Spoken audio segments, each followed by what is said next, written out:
I'm an amp addict and I've always struggled with sims and modelers. But a couple of years ago, something changed that. Let's dig in.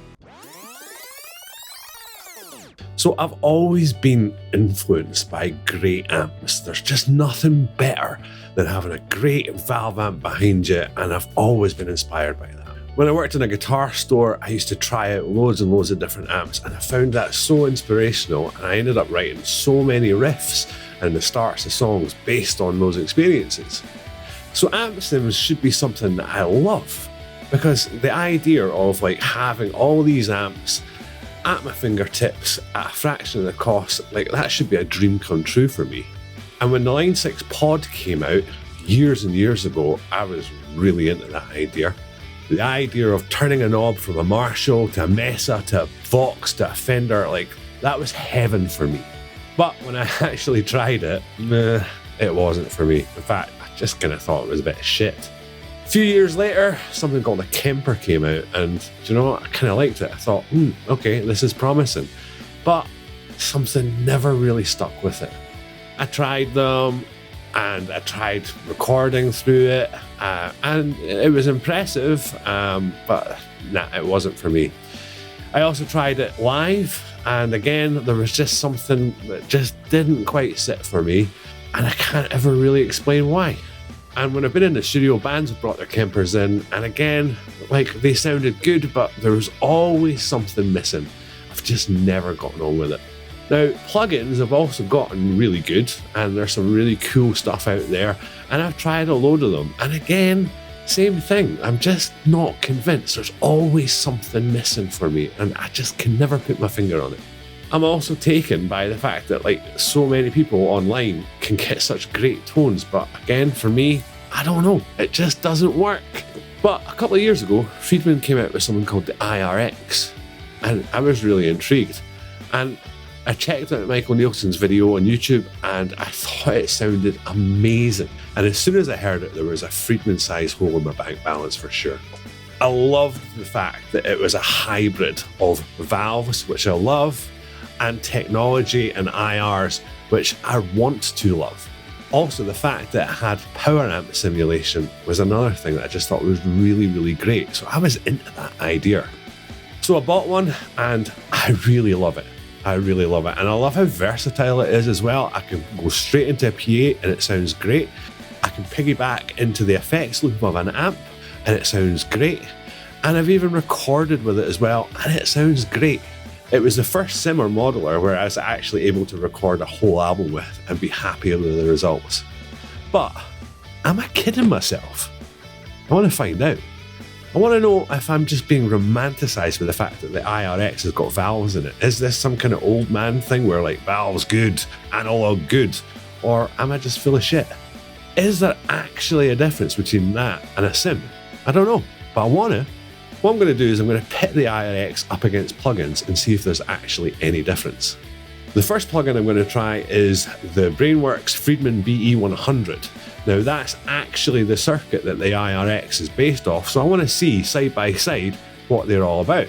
But I'm also going to try the Fortin Cali by Neural DSP, because we all know that Neural DSP are pretty much the top of the game when it comes to sims. So I want to see how my IRX with its real valves pits against that as well. Now, to keep the comparison fair, I'm going to use the same IR for all three, which is one of my own IRs, and it's a Mesa Boogie oversized 4x12. I'm not going to process any of it. All I'm going to do is add a little bit of reverb and a little bit of delay. So each version is going to be exactly the same, completely raw, but for a little bit of reverb and delay.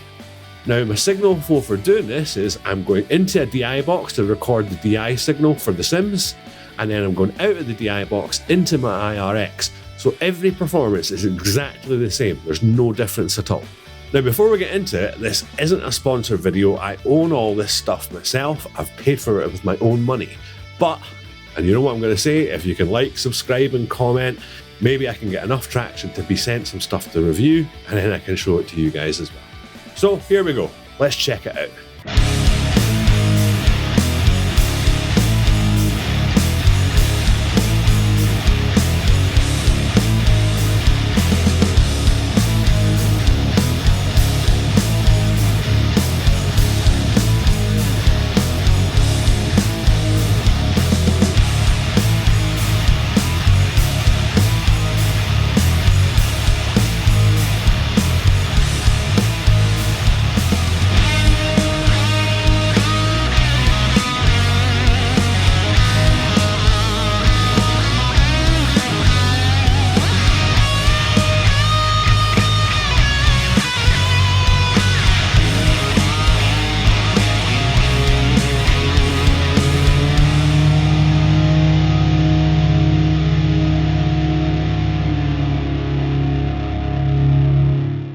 What did you guys think, first of all? Put your first impressions in the comments. I want to read them, okay?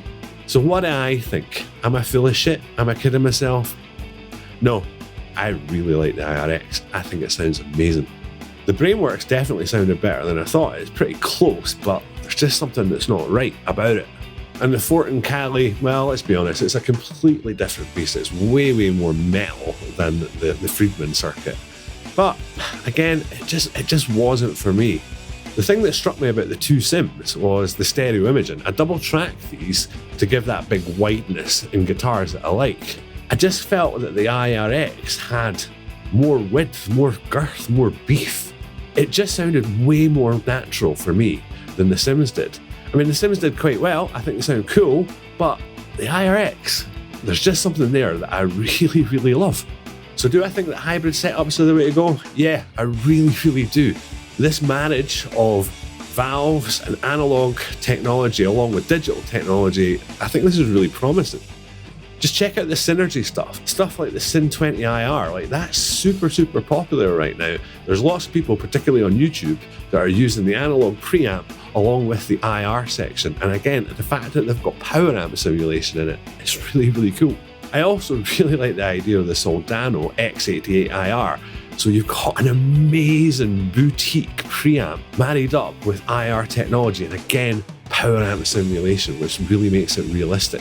I want to see more of it. And if you're from Bogner, please make something like this because I love the sound of Bogner amps and I'd love to get it in this format. So I hope you enjoyed this video. I thought it was a bit of fun and it proved to me that actually I really do love the IRX over Sims. I don't have anything like a Quad Cortex or a Kemper to compare it with. I'd be interested. Maybe one day I will. But until then, see you next time. Cheers.